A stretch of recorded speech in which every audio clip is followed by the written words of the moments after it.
Have you ever found yourself saying to yourself, actually, I just need to accept that this is the way I am, this is who I am. I can work on certain things, but fundamentally I'm a scatterbrain. Fundamentally I'll always be a bit of a stress head, or I'll get these periods of, real low mood and low energy. Just things like that, really, that many of us hold as beliefs of, well, this is just who and how I am. And interestingly, I was listening to someone I really admire this morning doing an interview with Oprah, and he was kind of saying that, well, actually you do have to accept that you will never recover from, and then he reeled off a list of things. And much as I love him and respect his work, I thought, that's so not true. That's so not true. I don't know about you, but I'm not one for settling. Now, I'm not a pushing, forcing, being hard on myself kind of person. I have been, but I am not now. But what I have always had inside, and interestingly been exploring this week with several of my clients, is what keeps someone like you, like me, going in our quest to not feel and be the way we are. And I haven't managed to nail that yet. I don't know why some people like me and maybe you and my clients, although we go down the wrong rabbit holes and we do sometimes some horrible things to ourselves, or we engage with the wrong therapies or whatever it is, not that we mean to, but we kind of dust ourselves off and we keep going, and we just will not settle with this is who I am and how I am. And the good news is, if you choose not to, or if you're able, I don't know if it is a choice to not settle, then it really is possible to be free from so many things that we get told are a done deal and you'll always have them or be them. So, if I use myself for an example, since pretty much I was born, I've had anxiety, sometimes really severe anxiety, which I've masked and medicated in so many unhealthy, unhelpful ways, but I didn't really know what else to do.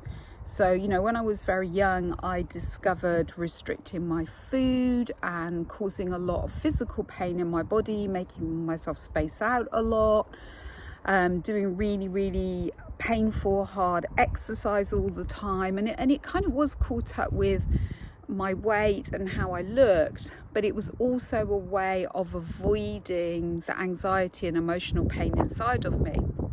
Then I morphed, that stayed part of my life for about 30 years.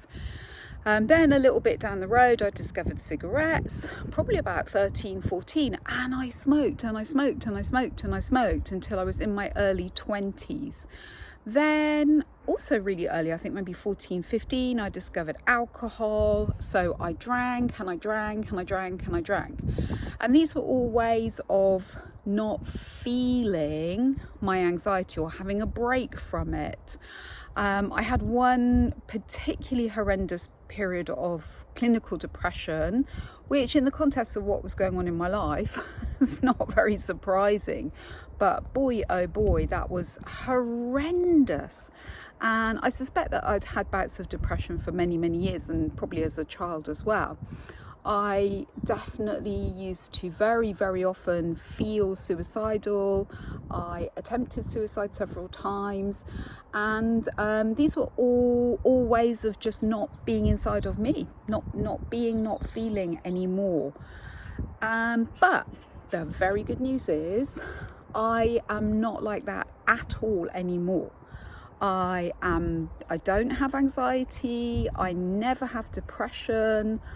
I certainly don't have an eating disorder at all anymore. I don't have toxic relationships with alcohol or food or people or anything at all. Now, am I a freak of nature? Well, possibly, but I'm just sharing this with you because I really want you to know that if you do the kind of work that's really deeply effective. So that is working on your deep core subconscious beliefs, the way that your nervous system is wired to act and react, then you can be free. And I think it's really important that, you know, maybe people like me, I don't normally share this stuff in public at all because it was all long ago, and yeah, I just don't think about it. There's much more in my backstory, but again, I forget that it's there. But I'm only sharing this because I really want you to be able to receive maybe this knowledge and this truth that it is possible to recover, not only to recover, but to thrive beyond whatever you are struggling with in your life. And, you know, enjoy a wonderful life like this. You know, I go for a walk every day. This is where I come, and this is one of the highlights, if not the highlight of my day, apart from the amazing work that I get to do. And as I say, no anxiety, no depression, no dependencies on anything. I'm still not perfect, but I don't really aspire to be perfect personally.